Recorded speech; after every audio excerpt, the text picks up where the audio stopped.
एक गांव में एक गरीब किसान रहता था। वह बहुत ही ईमानदार और मेहनती आदमी था। वह अपने छोटे से खेत में काम करता और बहुत ही खुश रहता था। पूरे गांव में किसान की ईमानदारी के बहुत ही चर्चे थे।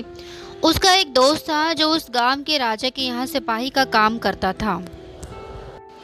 वह रोज किसान से उसके घर रोज मिलने जाता है। एक बार राजा ने अपने दरबार में एक ऐलान किया कि उसके बगीचे में काम करने वाला एक अच्छा सा कारीगर चाहिए जो उसके बगीचे के पेड़ पौधों और फूलों का ध्यान रख सके।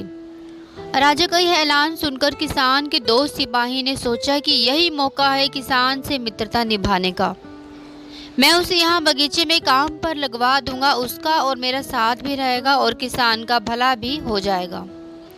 यह सोचकर उसने राजा से कहा कि महाराज, मैं आपके लिए एक ऐसे आदमी को लेकर आऊंगा जो ये काम बहुत अच्छे से कर लेगा। राजा ने उस सिपाही को आदेश दिया कि जाओ, कल से ही बगीचे में काम करने के लिए उसे कह दो। उस वक्त वह सिपाही अपने दोस्त किसान के पास पहुंच गया और उसने किसान को बगीचे के काम की सारी बात बता दी और किसान ने भी काम करने के लिए खुशी खुशी हाँ कर दी। अगले ही दिन अपने दोस्त के साथ वह राजमहल पहुंच गया। सिपाही उसे राजा के सामने लेकर गया और राजा ने उस किसान को बगीचे की पूरी देखभाल का काम सौंप दिया। राजा ने कहा कि अगर तुम पूरी ईमानदारी के साथ काम करोगे तो तुम्हें 50 सोने की मुद्राएं हर महीने दूंगा। किसान खुशी खुशी बगीचे में काम करने के लिए हाँ कर देता है और वह उसी वक्त बगीचे में काम करने लगा। किसान बगीचे में बहुत दिल लगाकर काम करता था। कुछ दिन बीत गए। किसान ने बगीचे को बहुत सुंदर और हरा भरा बना दिया।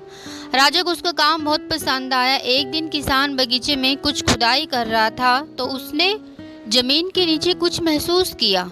तो उसने खुदाई की तो देखा वहाँ नीचे एक बड़ा सा संदूक था।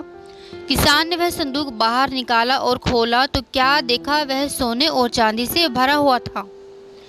यह देखकर किसान बहुत खुश हुआ और अपनी ईमानदारी दिखाते हुए राजा के पास पहुंचा। राजा किसान की ईमानदारी देखकर बहुत खुश हुआ और उसके साथ वहां गया जहां किसान ने खजाना निकाला था।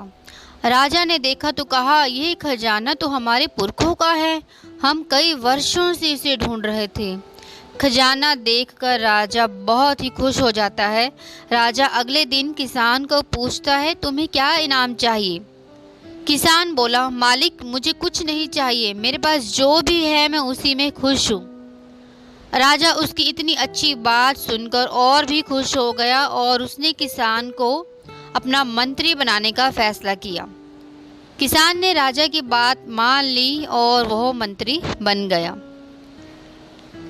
Please subscribe my channel if you like my story. Please keep watching and thank you so much for watching.